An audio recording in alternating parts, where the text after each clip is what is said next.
Am I the a-hole for kicking my brother and his new wife out of my house after they tried to redecorate my daughter's room while I was at work? So this is still pretty fresh, and I'm absolutely fuming. For context, I, 38 female, lost my daughter 2 years ago in a car accident. She was only 14, and ever since that day, I've kept her room exactly as she left it. I don't go in there often, but just knowing that it's there and touched brings me comfort.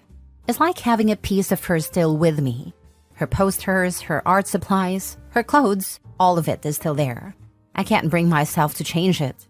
Now, fast forward to a few months ago, my brother, 34 male, and his new wife, 29 female, had some financial issues after blowing a ton of money on a ridiculous, extravagant wedding. They asked if they could stay with me while they saved up for a place.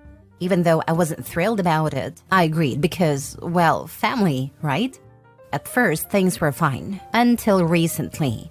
I noticed my sister-in-law making comments about how I shouldn't keep a shrine and how it's time to move on. I ignored her because, frankly, it's none of her damn business how I grieve my child.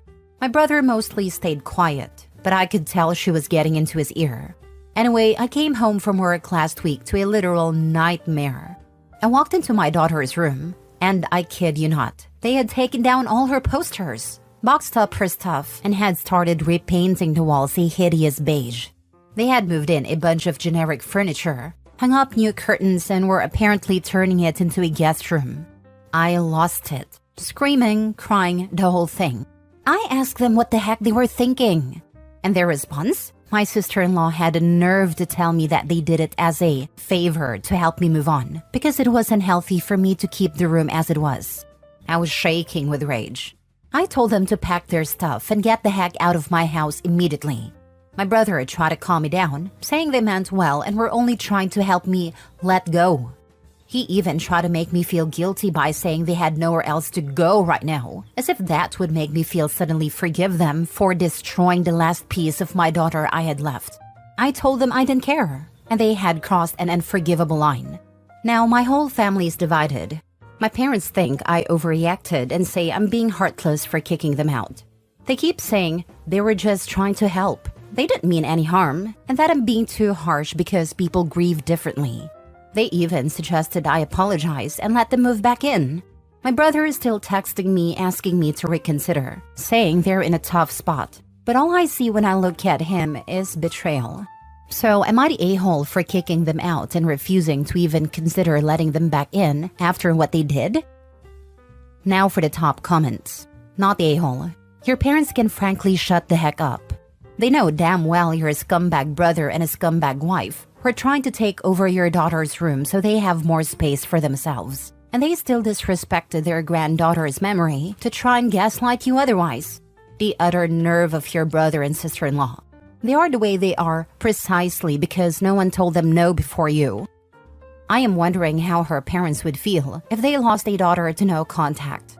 Let them know that it is the same thing, and they should be able to get over it pretty quickly based on their comments. And OP should tell her parents their son and daughter-in-law can damn well move in with them, since they are so bloody forgiving. If I were OP, I'd be hard-pressed to ever speak to my brother and sister-in-law again. Truly, what they did is unforgivable.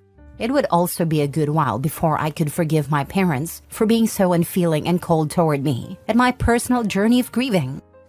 It took me almost 5 years to dismantle a loved one's room after their passing. I still haven't emptied her closet. I'm looking for a cedar chest to move those things into. You don't move on. You learn to live with it. Don't listen to the flying monkeys, because they're just that, monkeys. They just make noise and leave a mess. Sending you a huge virtual hug. Not the a-hole. Agree 100%. Plus, they keep saying they were just trying to help. They didn't mean any harm. And that I'm being too harsh because people grieve differently. That's absolutely true that people grieve differently, which is why they should have respected the way that you decided to grieve, OP. Not the a-hole, by a mile. 2 years isn't even that long. She was her daughter. These people are heartless. Next story. Am I the a-hole for snapping at my parents and kicking them out after they try to force me to rehomed my autistic son's therapy dog? So here's the deal. I, 35 male, have a 10-year-old son, Ethan, who's on the autism spectrum. He's a bright kid, but struggles with severe anxiety, especially around new people or changes in routine. About a year ago, we got him a therapy dog, Max, a golden retriever. Max has been a godsend. Since Ethan bonded with him, his meltdowns have significantly decreased, and he's been more independent. Honestly, Max has been a lifeline for Ethan and our family. Now the backstory. My parents, 62 male and 60 female, are difficult. Growing up, they were very much the tough love kind of parents, never really understanding mental health or special needs. They've always been critical of how we parent Ethan, saying we coddle him too much. I've had to set boundaries with them multiple times, but they've never fully respected them. A few months ago, my parents ran into some health issues and decided to downsize their home. They asked if they could move in with us for a while until they figure out their next step. After much hesitation, we agreed to let them stay, but we laid out ground rules, especially when it came to Ethan. I was very clear that our routine, especially involving Max, was non-negotiable. At first, everything was okay. My parents kept their distance when Ethan needed space and tried to be understanding, but I could tell they weren't thrilled with Max being in the house. My dad's not much of a dog person, and my mom kept making snide remarks about hygiene and how it's just an animal. Then came the incident. Last week, I came home from running errands to find Ethan in a full-blown meltdown. He was inconsolable, crying and shaking, and Max was nowhere to be found. I immediately asked my parents what happened, and my mom, completely calm, said that she had rehomed Max while I was out because she felt the dog was enabling Ethan's anxiety rather than helping it. She didn't even ask me. She just took it upon herself to contact some friend of a friend who needed a dog and gave Max away. I lost it. I screamed at them both. I asked them what in the world they were thinking, and they said they were trying to help Ethan by cutting the cord and helping him be more independent. My dad chimed in saying, "You can't let him depend on a dog forever." As if Ethan's progress was something to just be discarded because they didn't like it. I was absolutely livid. I told them they had no right to make decisions about Ethan's therapy or what's best for him. I didn't even give them a chance to argue back. They disrespected my family, my son, and everything we've worked so hard for, just because they don't understand him. Am I the a-hole for throwing them out after they took Max away without asking? Not the a-hole. What they did was beyond cruel to both Ethan and Max. They are cold, heartless people. If I were you, I would also go no contact. They have no respect for you, your home, and your family. I hope you got Max back. Not the a-hole. Keep the dog. Lose the parents. If they ask why, tell them it's because you can't coddle the adults. They failed to adult sufficiently. It was a mistake to coddle them by providing them a place to reside. These are full-grown adults, not toddlers. Arguably, they're just animals to whom you have a genetic relationship. They are so bad at adulting that after having to give up their property, they decided to steal yours and dispose of it. They were enabling their incompetence by letting them reside with you. Fortunately, they elected to force you to rehome them. You're helping these two by cutting the cord. They can't suck the life from you forever. You're helping them be more independent. They can't demand support from you indefinitely. You've made a right call. Anyone who wants these leeches or wants to support these leeches or endorses them stealing from you and emotionally abusing a kid is free to welcome them into their house and their bank account. Time for you to cut the cord to them. Mini update. Thanks for the replies. I called up the person who took Max and managed to get him back the same night. Thank God they hadn't yet bonded with him and were understanding of the situation. But the damage was done. Ethan was a wreck for days, and I felt like I failed to protect him. Next story. Am I the a-hole for telling my mom her husband isn't my dad and his family didn't replace mine just because my dad died?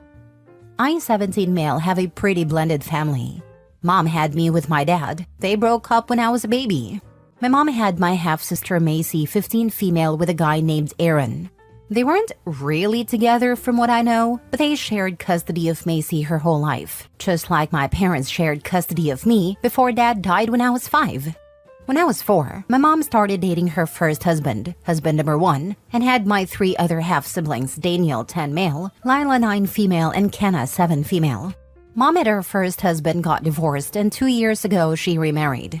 Her husband number 2, has 3 kids with his ex. Holden, 13 male, Lacey, 11 female, and Kyrie, 9 female. My half-siblings go to their dads every other week. My step-siblings go to their mom every other week. I'm the only kid who hasn't got my dad to go to. Because of this, my mom expected me and her husband to be super close, and that I'd accept him as my new dad. Even after I didn't accept husband number 1 as my dad, she believed husband number 2 would be different. Not to me. Dad is still my only dad, and I don't see husbands number 1 or number 2 as my parent.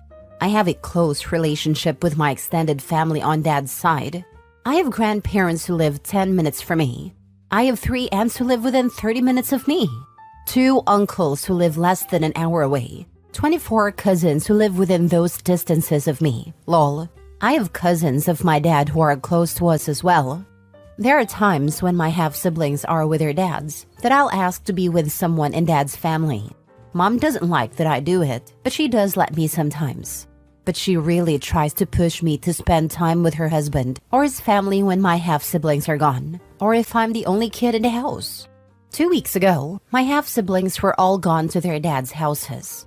My step-siblings wanted to spend time with husband number 2's family, which makes sense since it's their family too. I asked Mom to let me spend a day with my grandpa since he was doing something cool. Mom looked surprised and told me there was a whole party going on at her in-laws, and I should be there with my family. I told her I wanted to be, which is why I was asking to be with Grandpa. Mom told me I was being intentionally ignorant and that I knew she was talking about her in-laws. We got into a fight and she said I never willingly spend time with her husband or his family, and I never prioritize my family. I told her she never expects my half-siblings to, and I shouldn't be treated differently because my dad died. I said her husband did become my dad, and his family did become my family just because my dad died. I told her they don't mean more to me than they do to my half-siblings. Mom told me it's different. She said I shouldn't feel this way. I told her if it was up to me, I'd never spend time with them. I'd spend time with my real family. She got mad at me for everything I said. Am I the a-hole? Not the a-hole. First off, if I'm reading this correctly, your mom has had 4 men in significant enough relationships to either marry and or have kids within 17 years. This man is your family by marriage only at this point, and chances are better than average your mom will leave him too. That's just logical based on her history. Parents can't force family. She chose this man, not you. She made her choice to be with him. If your grandfather is a good, honest man, that is the man you should be spending time with. 3. Technically, Macy's dad and mom didn't really have a relationship. The only reason I ever met him is because mom got pregnant, but they weren't together or anything. My dad's family are all good people. I love spending time with them, especially my grandparents. I love being at their house. Enjoy spending time with your family. I don't know why your mom's trying to force a relationship with her current husband when, given what you told us, maybe be an ex as well. Not the a-hole.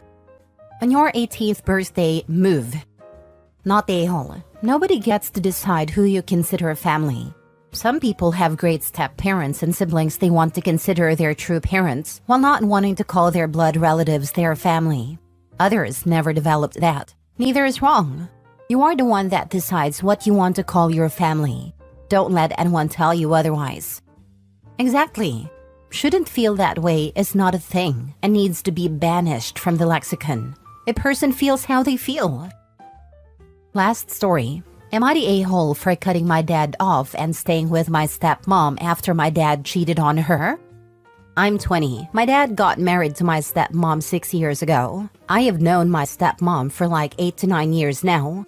I do not know anything about my biological mom. My dad raised me all alone. My stepmom truly cared about me and cares about me still now. She would always help me with homework or feed me, and she would make sure that I'm well fed. She would massage my hair and was strict with my diet. And when I questioned her, she would joke and said that she wouldn't want me to go bald like other men do. Even when I moved out at 17 to stay with my grandparents because I didn't want to become a burden to both of them and they deserve privacy, she would call me every day to check up on me. And at the very least, she would text me if I have eaten or not. She truly thinks of me as her own son, and I also call her mom because she is my mom. We often go to movies or shopping, etc., etc. But 4 days ago, my mom visited me and she was crying. It took me a bit to calm her down, and when I asked what's going on, she told me that my dad cheated on her. I asked her if she's sure. She said she is and showed me a screenshot in which my dad expressed his love to the other woman. I got very angry and called my father and cursed him as much as I could. He was listening and listening without saying a word, and I told him that I'm cutting him out of my life. That's when he got angry and asked would I really cut my own blood out of my life, the one who raised me and took care of me all the time. I said yes. I might not share blood with my mom, but she's my mom, and if he wants to have any kind of relationship with me, then own up to his mistake instead of acting like a victim. He got angry and started talking about everything he did for me. I cut the call and said he's dead to me. Now me and my mom and my grandparents are living together. She's heartbroken and very sad, but I try my best to cheer her up and take her outside to refresh her mind. But I feel sad for what I said to my own father, and I feel like an a-hole right now. I do know one thing for sure. I will never ever support a cheater, even if that's my own father. But I truly wish that he could have done something else which was a mistake, and not lose my own father. Your dad is a selfish cheater and that is sad. But your relationship with your stepmother is inspiring, especially in Reddit. Goes to show you blood is not always family, but the good people you make your family. Good luck to both of you. Not the a-hole. Just let daddy know he is on a timeout until he behaves better. OP's heart is breaking because a parent betrays the family, but his loyalty to his stepmom shows maturity and compassion. He is doing what feels right for him. Not the a-hole. Ever. You are a real man. You have morals, you have integrity, you have kindness. You also show your respect to the people who deserve it, rather than those who insist that it is their due because they donated their DNA to you. I think that you are a really good man, and I am so pleased to read a post where someone has a good experience with a step-parent. Mine was good too. Carry on just being you. And she is more of a parent to you than he is.